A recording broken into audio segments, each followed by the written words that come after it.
In the heart of ancient Rome, amidst the grand palaces and bustling markets, lived a boy named Sporus. Born into nobility, his life was seemingly destined for greatness. However, he was about to be thrust into a horrifying ordeal that would change his life forever. One day, while strolling through the imperial palace, Sporus caught the eye of the powerful Emperor Nero. Captivated by the boy's striking resemblance to his recently deceased wife, Poppaea Sabina, Nero became obsessed with making Sporus his new wife. Despite the shocking nature of this desire, Nero wasted no time in acting on his infatuation. He immediately ordered for Sporus to be summoned before him. The young boy, unaware of the sinister intentions of the emperor, presented himself before Nero's court.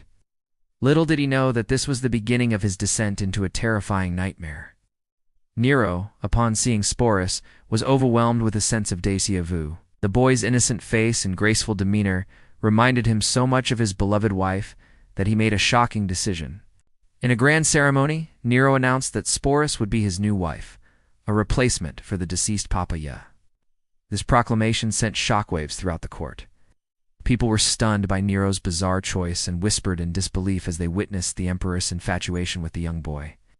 Despite the shock and disapproval from the court, Nero was determined to make Sporus his wife. He lavished expensive garments and jewelry on the young boy, adorning him in the finest clothes and accessories that Rome had to offer. Sporting beautiful dresses and makeup, Sporus was transformed into an effigy of Nero's deceased wife. The emperor's determination to turn the boy into his replica knew no bounds. But the emperor's relentless pursuit of turning Sporus into a woman did not stop at clothing and accessories. He ordered that the young boy's hair be styled and dyed to match Poppaea's iconic look. This added to the surreal and disturbing spectacle of the once ordinary boy now being molded into an uncanny duplicate of Nero's former wife.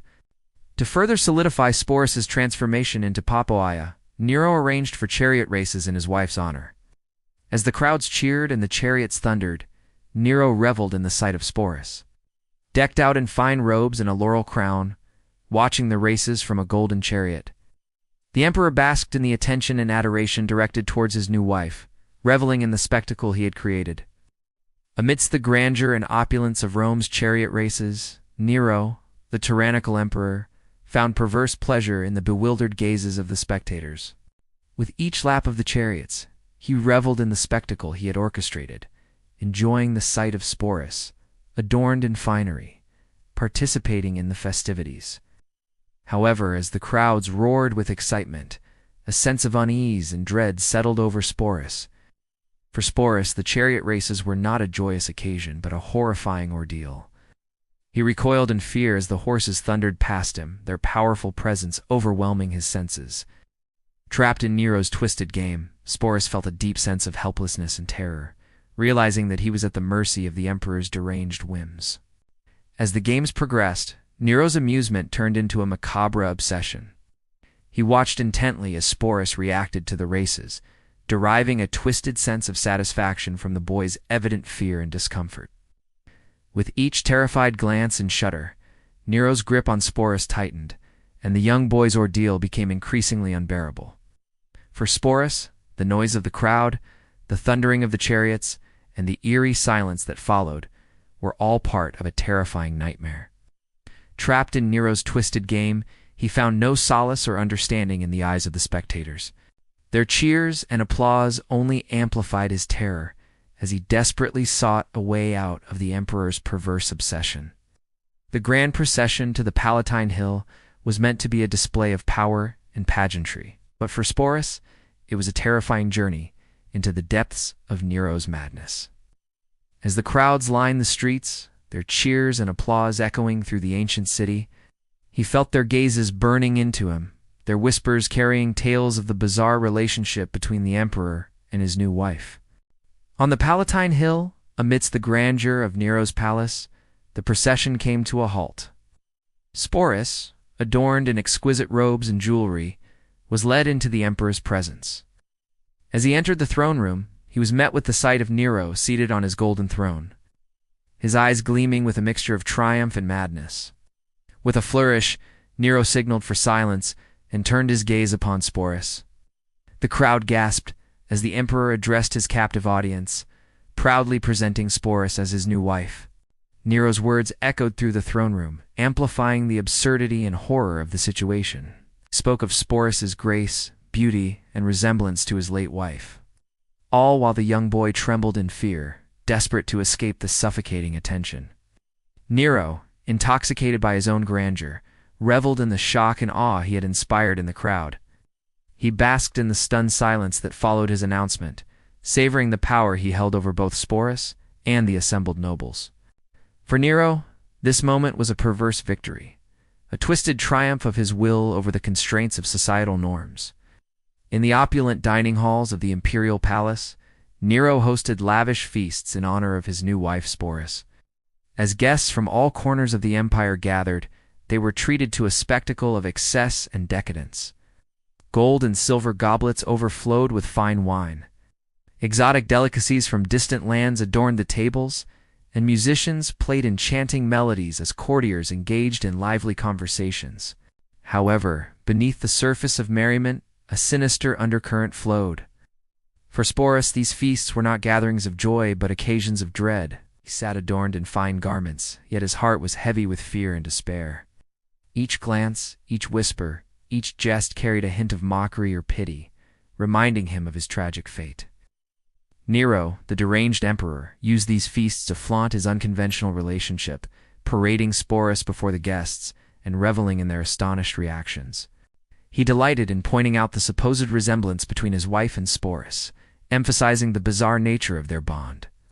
The guests, caught between their loyalty to the emperor and their own sense of propriety, struggled to conceal their shock and disgust. Some feigned admiration, while others openly mocked the situation. Yet despite the whispers and sidelong glances, Nero remained defiant. He treated Sporus as his cherished wife, showering him with extravagant gifts and orchestrating grand displays of affection.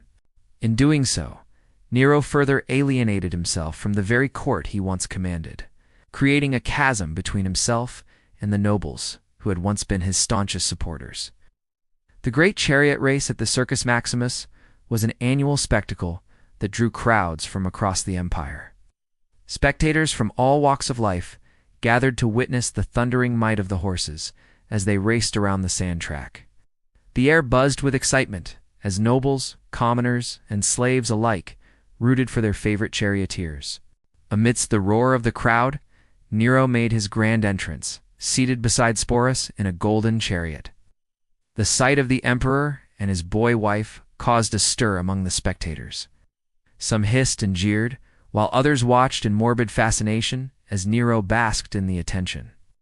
As the race commenced, Nero's focus was not on the competition, but on Sporus, whose face was pale with fear. He watched with amusement as the boy's body trembled with each turn and the horse's powerful strides. For Nero, the chariot race had become a twisted game, a means to exert control and dominance over his unwilling consort.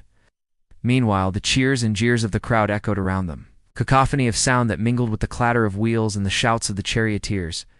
Yet above it all, Nero's laughter rang out, a chilling sound that spoke of his madness and the depths of his depravity. Hidden away in the labyrinthine corridors of the imperial palace, Sporus found solace in the quiet moments stolen from Nero's watchful gaze. In the dimly lit rooms, devoid of prying eyes, he could momentarily forget the horrors he endured. Here, amid the shadows and whispers, Sporus clung to the fading memories of his former life, yearning for a time when he had known peace and freedom. Yet these moments of respite were fragile, easily shattered by the intrusion of Nero's possessive nature. For the emperor's love, if it could be called that, knew no bounds. And Sporus's every waking moment was a reminder of his tragic fate. In the heart of ancient Rome, amidst the echoes of chariot races, feasts, and whispered secrets, the haunting tale of Sporus unfolded. The boy's harrowing journey from a life of innocence to the clutches of Nero's obsession serves as a chilling reminder of the depths of human cruelty and the enduring strength of the human spirit. May his story forever stand as a testament to the tragic cost of power unchecked and the resilience of those who dare to dream of freedom. Thank you for watching and subscribing.